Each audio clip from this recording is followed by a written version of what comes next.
Jamani, napenda kumshukuru Mwenyezi Mungu kwa kudra na baraka ambazo amenijalia na riziki ambayo amenijalia. Napenda kuwashukuru mashabiki zangu, wadau zangu, wanangu wa Mabibo, wapacho pale Malembe, wanangu wa Manzese, Mchawinini, wanangu wa Msimatui Tanga, wanangu wa Pongwe Tanga, wanangu wa Makoka Ubungo. Napenda kuwashukuru sana kwa kunisupport ndugu yenu, kijana wenu.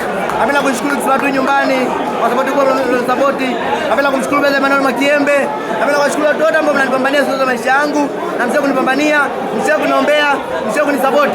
Na ninapokosea siku katika maisha yangu, msio kuniongoza na kutoka katika mstari sahihi ili kufika mbali. Mimi nahitaji kusupport Tanzania, Afrika na dunia. Kwa nahitaji sana katika maisha yangu. Yeyote yule ananipenda asionipenda, namhitaji katika maisha yangu ili kufika mbali. Maana changamoto nazo pia zinanikuza na kufika mbali.